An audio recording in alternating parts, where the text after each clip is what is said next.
Goed, goeiemiddag ENGT421 studente, welkom by week 9, studie eenheid 4. Kan julle glo, dit is wel 'n korter module hierdie, in die sin dat daar minder studie-eenhede is, maar ons is amper klaar met die heel laaste module van ENGT en julle is reg om, wel ek hoop julle is reg om hopelik onderwysers daar buite in die wrede wye wêreld te gaan word, maar moet nou nie dat ek julle slegte moed gee nie. Eerste ding wat ek graag nou wil kyk is, julle gee hierdie naweek met die verlenging tot maandag semesteropdrag in. Julle moet asseblief verstaan dat ek hierdie verlenging gegee het. Ek het eers 'n bietjie gaan ondersoek instel na rondom julle werkslading en ek dink julle kan bly wees oor die maandag ekstra tyd wat julle gekry het. Ja, die groot ding wat ek net met die semesteropdrag wil sê is hierdie is die tipe druk wat jy gaan ervaar as jy skool gee. Ek weet is nie lekker nie, ek verstaan dit, maar jong, mens raak baie hard as jy eers by skool gewerk het. En dis maar net maniere wat mens ook probeer om hierdie druk aan julle te illustreer, maar ook om seker te maak julle is mooi afgerond en dat julle volgende jaar suksesvol kan skool gee. Vir week 10, met ander woorde die einde van volgende week, het julle Continuous Assessment 2 van Study Unit 3. Ek sal dit later bietjie bespreek. Dit het spesifiek met ICT's te doen. Gepraat van dit wat daarmee te doen het. Ek het julle Continuous Assessment 1 hierdie week klaargemerk, waar julle luister en praatles moes uitwerk. Dit was in die algemeen goed. Hier en daar is daar vir my 'n bietjie studente wat to use the English phrase, a little bit rough around the edges. In die sin dat daar's hier en daar goed wat jy ingelewer het wat regtig sleg afgerond is. Ek praat van basiese goeders soos lesson aims, daai tipe goeders. Hierdie is iets wat jy nou al teen hierdie tyd moet regkry. Onthou, more is less for lesson aims. En vra vir jou presies af wat daai kinders aan die einde van die klas moet kan weet, of die einde van die les. Gaan kyk weer na hoe ons die in-diepte bespreking wat ons in studie eenheid 2 gedoen het daaroor, spesifiek die riglyne wat professor Renel Evans gee. Gaan kyk daarna. Mense, ek kan nie vir julle dit genoeg beklemtoon hoe belangrik dit is nie. Dit is baie keer die verskil tussen of jy 'n uur gemors het, of jy goeie resultate of aanvaarbare resultate eventueel uit 'n assessering gaan uitkry. Dit is regtig die voet waarop dit staan. Onthou dan ook in terme van detail is more baie keer beter. So vat waar jy met min begin met jou lesson aims, moet jy dit wat jy fisies in die klas gaan doen, gaan uitbrei. Ek is spesifiek ook opgeval deur studente wat wel elemente van listening en speaking in hulle opdrag het, maar dit is nie die meerderheid nie. Die vaardigheid word nie in die meerderheid in die les tentoongestel en ontwikkel in sulke goeders nie. Dit het ongelukkig dan aan jou punte ook gewys. Gaan dink 'n bietjie verder, gaan doen 'n bietjie navorsing oor hoe jy luister en praat kan bevorder in jou klas. En dan, goed, ek sal later oor Continuous Assessment 2 gesels wat dan by die eerste een aansluit as jy indien jy al daarna gekyk het. In week 12 is dan ook jou laaste E-klas toets. Uit studie eenheid 3 en 4. Dit is daarom ook goeie voorbereiding vir die eksamen wat eers hier teen middel November kom, maar dat berei jou wat kennis wat inhoud betref dan al 'n bietjie voor vir die eksamen. Okay, let's move on. You are aware of the contact details. I do, especially with regards to the semester assignment, still find some students don't understand. The semester assignment is urgent, so you need my immediate attention because your time is getting less. Email me directly. Don't email Mrs. Bischoff in that case, because she doesn't check her account every day, because she's got 5 subjects that she's an assistant for, and it's impossible to monitor all this. So if you need a quick answer, contact me directly, please. Okay, Let's start with the lesson today. It is not necessarily a strictly English topic, but a topic in general, in the sense that we are going to do taxonomies. But I do think in terms of assessment, because a lot of times we as English teachers, and I count among them in the time that I stood in front of a primary school class, we tend to reuse assessments, not necessarily assessments that we've used the previous year, but we go looking for assessments instead of generating our own. Nou, moenie my verkeerd verstaan nie. Ek is die eerste om te sê moenie die wiel weer herontwerp nie. As jy iets kan gebruik wat vir jou werk sonder dat jy dit self hoef uit te dink, ek weet wat die tipe druk en wat die tipe tyd raamwerke ons mee werk as onderwysers, so gaan gebruik dit. Ek wil net met hierdie studie eenheid hê ons moet mooi dink aan wat ons voor ons het, hoekom ons dit doen en hoe ons dit kan verbeter en hoe ons daaraan moet dink. Okay, so the assessment criteria is the following. Discuss the purpose behind the use of taxonomy. So we're going to discuss this. Jy moet vir my kan sê, luister, hier is die doel van taksonomie. Then identify the various levels of Barrett's and Bloom's taxonomies. Jy gaan dit ken in die sin dat jy moet weet wat die hoof tema daarachter is. Maar ek kan ook vir jou toepassingsvraag vra wat ek sê, goed, hier is een vraag op 'n bepaalde vlak verander om nou na 'n ander vraag op 'n hoër of 'n laer vlak. Then, as I said, dit antwoord nou seker wat ek nou net gesê het, show application of these taxonomies in setting assessments for English FAL. Goed, ek is amper al klaar uit asem, maar kom ons begin. Okay, the first thing we need to ask ourselves, en julle het dit in assessering ook geweet, maar ek dink dit is belangrik dat ons dit weer vra. Ek het onlangs 3 jaar se portefeuilles gemerk en daar is toch vir my 'n bietjie 'n gebrek aan behoorlike besef oor die verskillende komponente van assessering, spesifiek die terme en sulke goed. The big purpose behind assessment is that it drives educational reform so that we can have better educational standards. And I think the fact that the world is forever changing means that we'll never have we can never rest on our laurels and say these are the uber educational standards that we have and we never need to change it again. People change, situation change, children change, societies change, even cultures sometimes undergo a change as well. And all these factors are involved in us giving education and generating education and speaking education and generally administering education. The third thing that you need to keep in mind about assessments, it's a specific technique, a popular technique, obviously, to indicate and emphasize growth and improvement in education. Because joining on or adding on to what I've just said, as things change, education needs to change and grow and improve as well. Okay. The other important thing, en ons is baie keer geneig om dit te vergeet, ons is baie keer kennis gedrewe, is the assessment, should allow learners or students to think and learn in a challenging manner. Ek dink dit het baie keer te doen met die feit dat niemand hou noodwendig van om getoets te wees nie, want ons as mense hou nie van verrassings nie. Maar daai verrassing moet jy, of daai verrassingselement, daai bietjie angselement, moet jy kan omskakel en gebruik jou brein, leer, gaan verder, bou uit. As ek weer met so 'n situasie te doen kry, dan moet ek daarna toe kan terugverwys. And one of the important ways in which, not the important ways, but one of the manners in which to do this is by the use of taxonomies.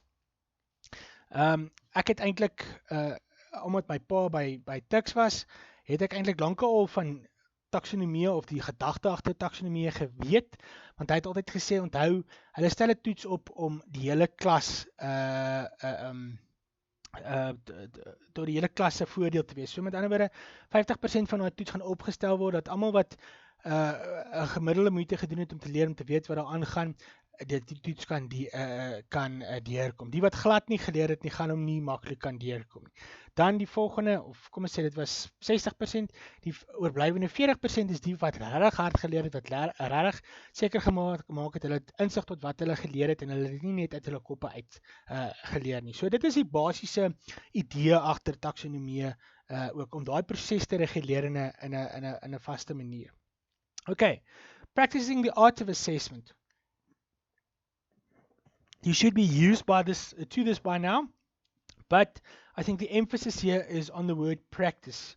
If you've passed an exam, if you've got a lot of experience, assessment can still be eluding. So dit is baie belangrik dat mens aanhou dink oor assessering. En ek praat met myself ook daarin. Studente, as jy besig is, as jy regtig toegegooi is in die werk en ag jy moet 'n vinnige assesseringkie uitwerk. Dit is baie keer as gevolg van die druk, as gevolg van 'n gebrek aan tyd, nie noodwendig jou beste wat jy daar lewer en nou die beste wat jy vir jou studente of jou kinders kan lewer nie. Okay, so the 3 most important questions that we ask about assessment, I'm sure you've learned this when you did assessment in your early years as well, is why do we assess? Wat is die rede daar agter? What do we assess? Wat assesseer ons en how do we assess? Hoe doen ons hierdie?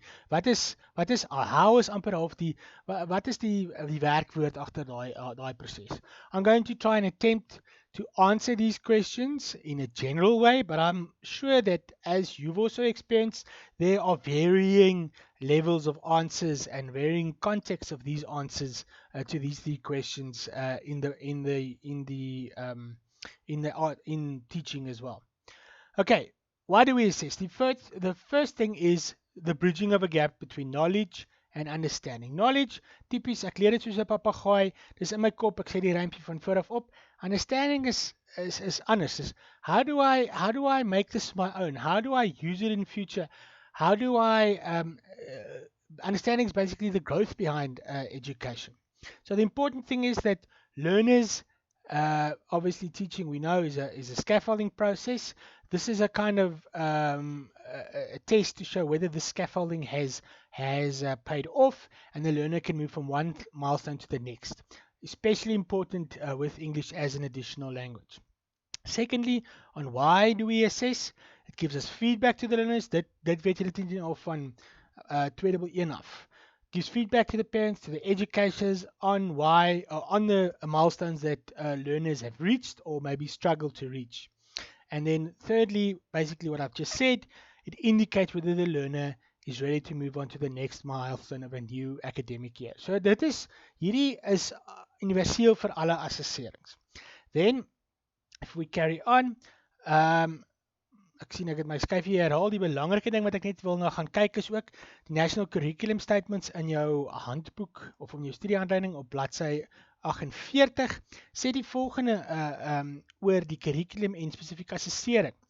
Wat moet dit doen? Identify and solve problems and make decisions using critical and creative thinking. So identify is nog 'n kennis ding. Solving is bietjie meer 'n understanding ding. Using critical and creative thinking definitief meer understanding as net knowledge. Work effectively as individuals with others, as members of a team. Baie algemene ding daai, dit beteken nie noodwendig iets per se nie, maar as ons nou 'n bietjie kyk na die bloemsvlakke en hoe dit in die assessering voorkom, gaan ons ook sien groepwerk is ongelukkig een van die maniere van assesseer.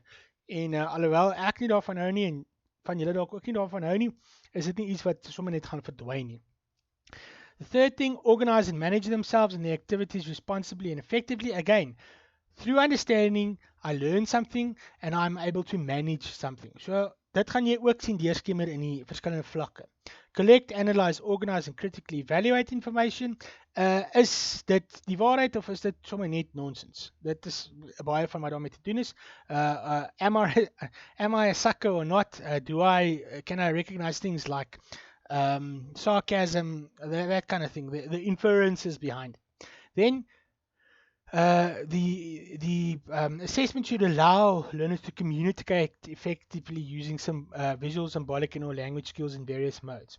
Onthou, alhoewel ons vakgebied tale noem, is kommunikasie tog die grond of die ruggraat daarvan.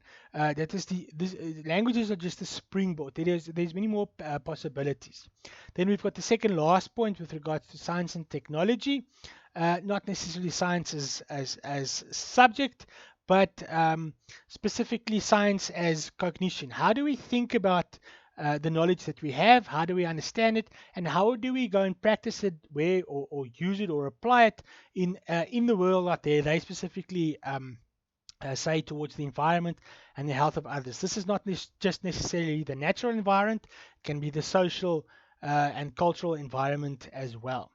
Lastly, learners, according to the National Curriculum Statement, must demonstrate an understanding of the world as a set of related systems by recognizing that problem-solving contexts do not exist in isolation.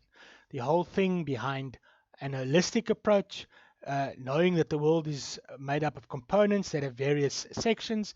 Interestingly enough, a philosophical idea that was developed by a famous South African statesman, General Jan Smuts.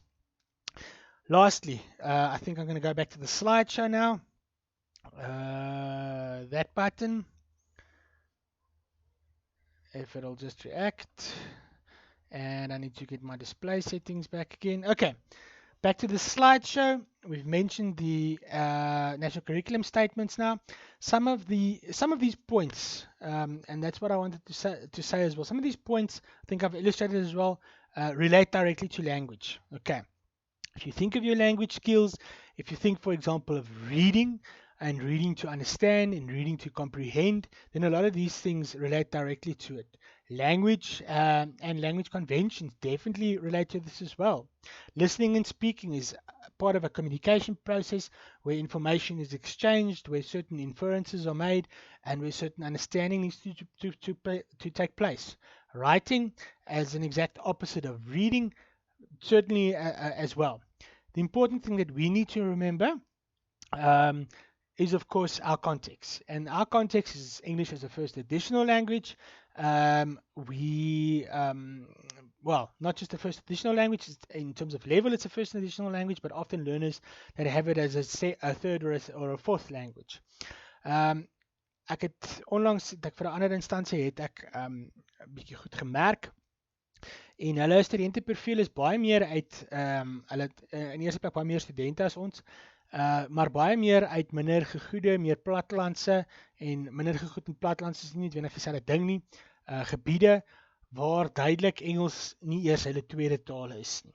En mens moes maar bietjie dit in ag neem in terme van hoe jy merk ook, dat jy meer kyk, soek vir die antwoord en die begrip van dit wat die student sê, teenoor noodwendig is dit taalkorrek en is tensreg en daai tipe goed. So hou dit ook in gedagte. Dit is nie altyd maklik nie, veral as mense met 'n gemengde klas in die sin van gemengde vlakke van mixed levels of English competency, basically. Okay, so keep it in mind, and then based on that, it should also inform you what you should assess and how you should assess. Okay, but more specifically, when we look at how do we assess, you should know this as well. Formative and summative assessment. The important thing, 3 points about summative assessment should be the following. Firstly, those curriculum statement expectations. Dit is presies die verskil tussen knowledge and understanding. It should not just be a copy of the textbook. En met die gebruik van taksonomie help dit ons dat dit nie 'n kopie van die handboek is nie. Laat ons bietjie dink oor hoe ons hierdie kognitiewe vlakke verstel. Ek doen dit elke keer as ek julle eksamen ook opstel. Ek gaan meet dit aan my taksonomie. Dit word vir my verwag om by elke vraag te sê in my voorbereiding, hierdie is op vlak so en so, hierdie is op vlak so en so van Bloom's taxonomie, en dat het duidelik aangedui word dat daar 'n balans is. Okay, the second thing on how do we assess, and specifically with summative assessment, we need to reflect on what, and with they I mean we, learners need to know and must be able to do. Baie keer kom dit natuurlik, dit is nie noodwendig 'n probleem nie, want dit is maar 'n uitvloeisel van die kennis wat jy leerders leer. The important thing to remember is, again, not just a copy of the textbook, and that's exactly there where the taxonomies help you. Then, the other important thing, and this is especially relevant to us who, as teachers, are busy, don't have much time for preparation, often tired, you should constantly question yourself whether the assessment method is still the best. En dat ek vir julle sê, ek kom dit nou hierdie jaar vir die eerste keer agter op tersiêre vlak waar ek vakke vir 'n tweede keer gee. Julle was in 'n sekere sin my proefkonyne. Ek hoop nie julle het omgegee nie. Ek dink tog ek het die beste uit julle en julle die beste uit my uitgekry wat ons kon. Maar as ek hierdie vakke nou weer gaan gee, dan is daar baie keer baie vrae wat my opkom. Nie net in my aanbieding daarvan nie, maar in my voorbereiding daarvoor. En ek dink die eenvoudige ding daar agter is, ja, dinge verander ook. ek het meer ervaring ook, dit is belangrik, maar die groep studente wat voor jou sit is ook anders. Okay, so keep that in mind the whole time. Ask yourself, is this assessment still relevant, especially where you have to do with classes with varying levels of English competence. Often this takes care of itself, but I think the teacher needs to think constantly about this when setting assessments. Okay, let's have a look at using taxonomies. Hierdie is spesifiek nou 'n meer praktiese uitkyk daarop. Ons gaan die taksonomie bespreek, ons gaan hulle verskillende vlakke bespreek en dan aan die einde gaan ek vir jou, dit is nou wel graad 7 vraestelle en dit is home language, maar ek dink tog dit illustreer baie goed oor die verskillende vlakke wat ons kan kry. En hoe ons kan gebruik en verander en sulke goeders. Okay, first one there, we know by this time taxonomies are there to ensure effective assessment. They ensure that assessment is balanced and spread across all the cognitive levels. For English educators, Bloom's and Barrett's are the two main taxonomies. I must say, for the majority of my teaching career, whether it's at school or at a university level like ours, we have been told to use Bloom's, and where I found it rather irritating at school because I don't always agree that the high levels for Bloom's is relevant to a school. I think Barrett's has been a bit of a revelation to me in terms of thinking, because it's very much more situated in the context of languages, of which English is then obviously one. Bloom's is still helpful, but one must be careful not to manipulate Bloom's. I feel Bloom's can be very easily manipulated, and then the powers that be, like your department head, en dis presies dit wat my geïrriteer het. Toe ek gaan skool gee het ek uit universiteitskonteks uitgekom, waar ek 'n bietjie klas gegee het, waar ons die eerste keer hiermee te doen gehad het, en dan wil hulle ewe skielik hê met die hoogste vlak van Bloom's op 'n graad 5 leerling toepas, dat dit sogenaamd gebalanseerd is. Die feit van die saak bly staan is, Bloom's is ook, mens groei ook in Bloom's in, soos wat jy verdere opleiding kry, en die hoogste vlak van Bloom's gaan nie vir so 'n jong kind werk nie. Maar nou ja, dit daar gelaat, moet man nie te probeer te veel eie wys wees met jou departementshoof by die skool waar jy werk nie. Hulle is ook maar net mense, gewone mense partykeer ook. Goed. Okay, let's have a look at between these two taxonomies. Bloom's, we know, used for all subjects, much older than Barrett's. Barrett's is specifically focused on reading comprehension skills. I wouldn't limit that to reading, but I would say it is very useful for reading. And if you have a look at a combination between Barrett's and Bloom's, I think you can use Barrett's with a bit of a twist for general comprehension skills as well.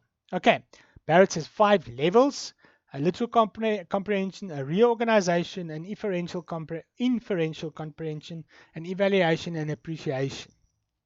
This figure here will show you a bit more about what we use as with, or what we mean as with Bloom's. It does have specific verb powered words with for the different levels.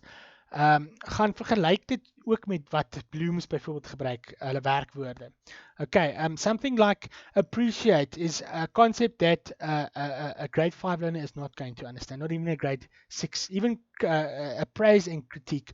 Comment perhaps, but you're going to have to be very much more, there needs to be a lot of scaffolding for the learner to be able to answer the question. So appreciation is your top level, then you've got literal comprehension right at the bottom. Okay, I've said there at the bottom, remember that the question words provided are restricted, but you can use many others as synonyms for the required level. Go and Google Barrett's taxonomy. You can Google Barrett's taxonomy, and I've misspelled Barrett's taxonomy. Go and Google it. Go and Google Barrett's taxonomy verbs to give you more asking questions, what is expected of the child and what they should do. Die belangrike ding wat ons baie keer vergeet, en ek moet sê, toe ek die eerste keer by Tikkies klas gegee het, het ek ook typies vir derde taal Engelssprekers klas gegee.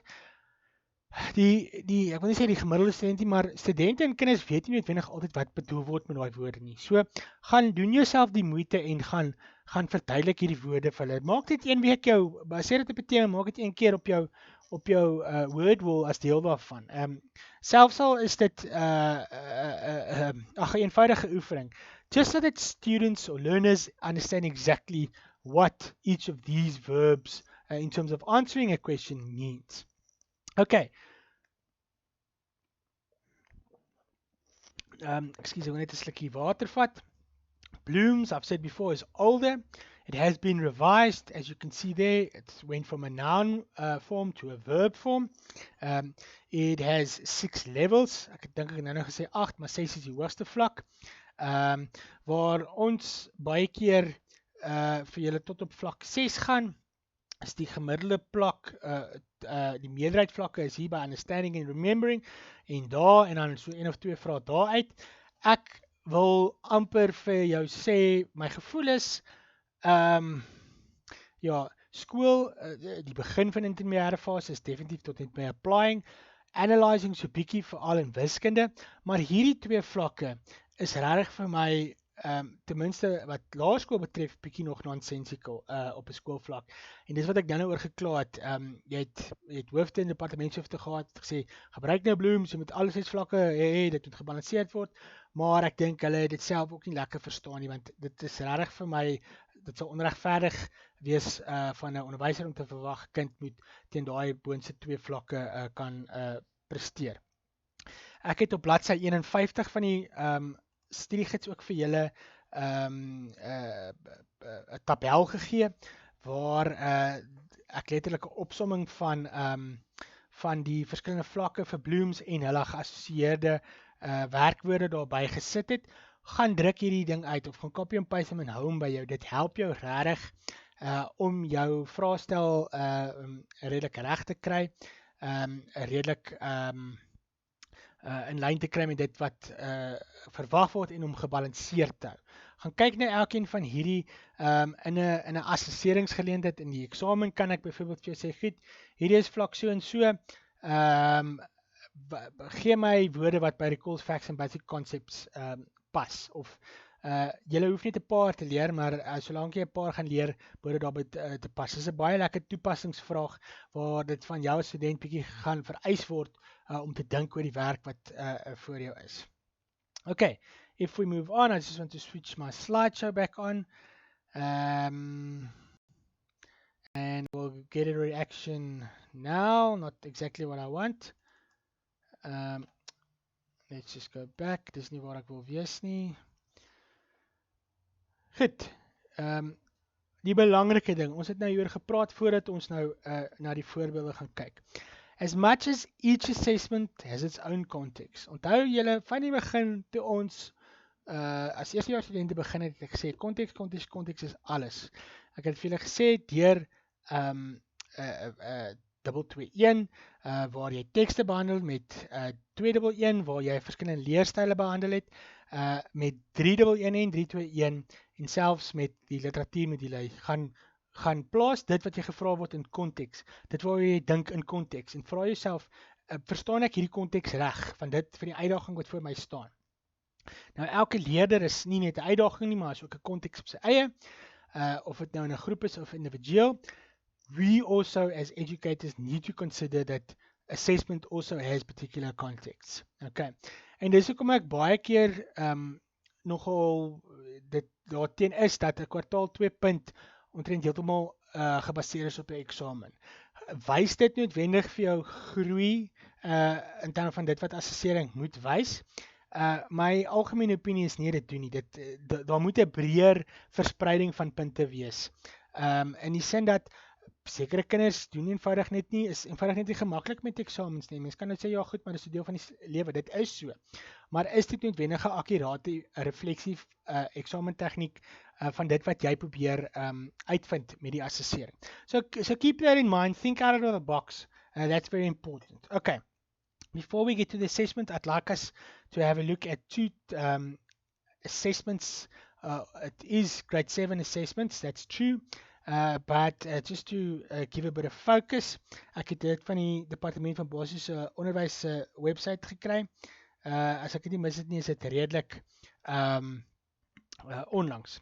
I'd like us also to have a look then at specifically the Bloom's level and to find, to classify these different questions. So the first one they give here is give an example of each figure of speech described in the table. Ek dink die belangrike ding om hierdie goed te analyseer is om te vra, is this knowledge or is this understanding? I think in the first sense, we know what figures of speech is because we've been taught it. It's knowledge then specifically. The description here, there is a certain degree of description here. So that is also knowledge as well. Die vraag word duideliker gemaak. But then the person has to give an example. Okay. So, daar is toch nie net kennis nie, maar hoe dink ek oor kennis? Let's have a look at example type questions in Bloom's at the different levels. Okay, match could be perhaps one, name could be perhaps one, but I still feel that's still too much remembering and less understanding. Okay, demonstrate is definitely a strong one with regards to this question. Okay, relate perhaps not so much. If we look at 3, apply is perhaps pretty relevant to this question, but I don't think it goes much further. So this question potentially lies anywhere between level 1 and level 3. Okay, in my opinion, and that is again within a specific context, this is should probably be labeled the level 2 of Bloom's. If we consider Barrett's, and I just want to go back to Barrett's, this will also probably not be on level 2 of Barrett, but probably level 1 if you have a look at those question words. Name, list, that type of verbal use there. Okay, just to get back there. The next question that they have there in this, sorry, wrong Word document, is the following. Work in groups of 3. Now keep in mind, each individual has a specific context. So set a group context in its own. Each member must have a turn to identify the figure of speech in each sentence below. It's a bit of a continuation of what happens above here, but there is cooperative learning here as well. The figure of speech could be one of the 7 listed in the table above. And just by looking at this, there's a mistake already. There's only 6 listed here. Once you've completed the list, compare your answers with those of another group. Discuss any discrepancies and make changes if necessary. So this, although I said is very similar to that, the fact that they give them certain phrases or certain sentences means that the learner needs to do a degree of identification and understanding of what he or she has identified, and then a placing of that to a specific factor in figures of speech. So definitely from level 2 upwards, but I think then also level 3 to a certain extent level 4 as well, because they need to categorize, they need to compare, they need to dissect very differently.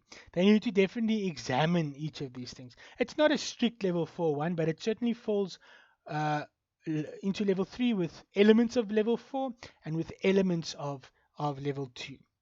Okay, onthou, daar is, jy kan, as jy jouself moet assesseer, kan jy ook sê, hierdie ding val omtrent in level 3 of 4. So ja, kan jy in terme van persentasie gewys sê, goed, hy val definitief in 3 met elemente van 4. Jy kan jou persentasie bietjie verder dryf daarmee. Ek dink hierdie was die laaste vraag.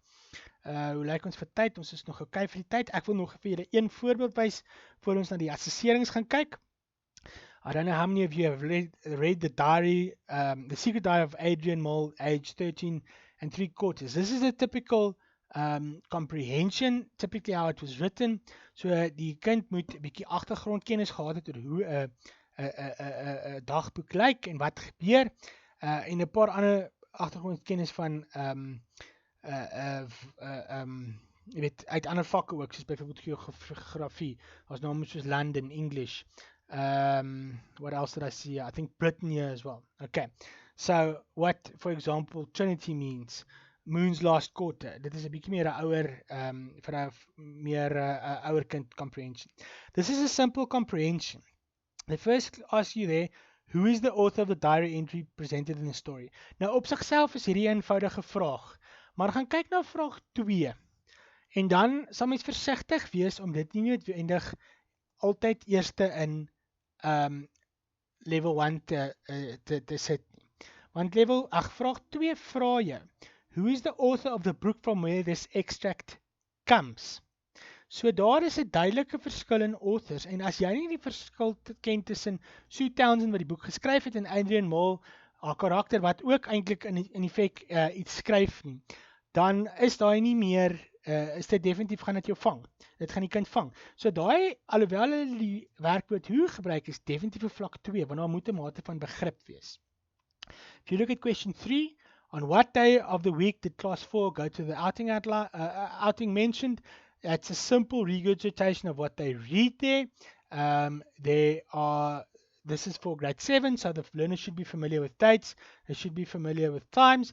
There are a couple of dates, okay, but I don't think it's that difficult to understand that they only went to the museum or on this outing on a specific day. So that would definitely be a level 1 question. Number 4, in which country do the events of the diary take place? Nou hier's baie goeters hierso wat nie noodwendig 'n reguit antwoord gee nie. As ons nou vinnig kyk na woorde wat spesifiek net te doen het met geografie. London. Okay, Pandora is nou een British Museum. Laat ons gou kyk, ek het iets van American ook gesien. Waar is die American stuk wat ek nou gesien het? America, daar staan het. So, daar gaan toch, die leerder gaan bestaande kennis moet gebruik, maar is nie net 'n geval van dinge weergee nie. Hulle gaan 10 en daai vraag gaan 10 ook in category 2 val, in category 2. Okay, let us get back to Adrian Mole. There it was. And back to the questions. Ek gaan nog so 'n paar vrae doen. Ek gaan nie die hele vraag stel nie, want ek wil graag met julle nog praat oor die assessering. Why does it take so long for the bus or coach to depart from the school? Here is inferences. Dit is nie net 'n geval van hy sê vir jou reguit wat die probleem is nie. Die kinders moet daarin gaan sien ook. Nog 'n voorbeeld wat daar wat hulle daarvan het is question number 8. The coach driver asked everyone to stop giving V signs to lorry drivers.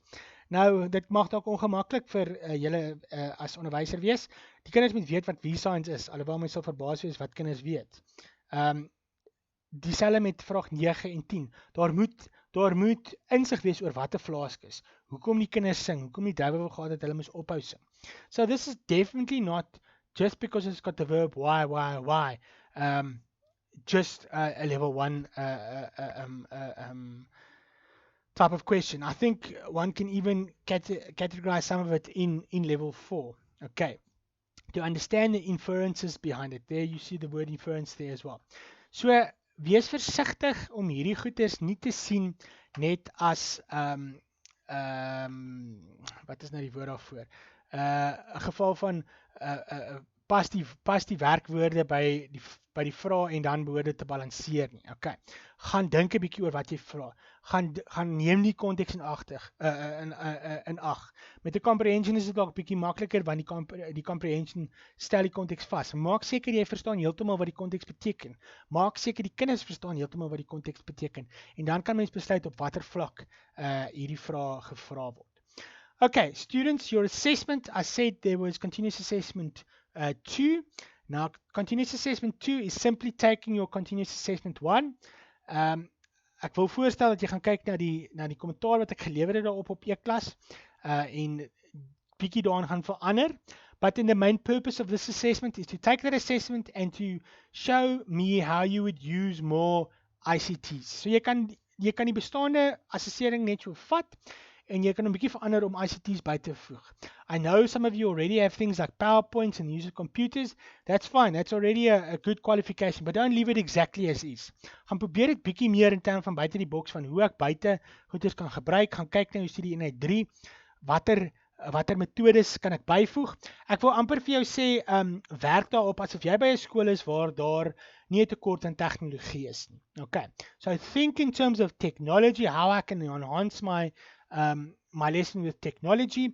Remember we said the use of ICTs has come from Vygotsky in terms of constructivism and has now moved to connectivism. How do we connect what we learn with the children we learn it to, and how do they spread the word on the outside about what they learned as well? En dan laastens, julle dan ook, maar dit is eers vir week 12, het julle e-klas toets, dit sal die inhoud van studie 3 en 4 oorhandel, bespreek. Ek wil net weer na jou assesseringsrooster gaan. Ja, ek het nie een gemis nie. Sterkte met die laaste bietjie van jou semester opdrag.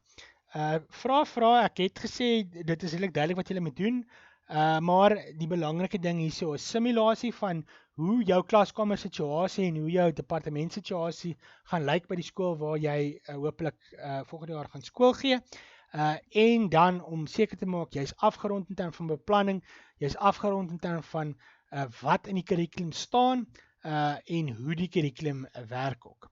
Ek wens julle 'n lekker middag toe, alles seën verder vorentoe vir die naweek. Totsiens.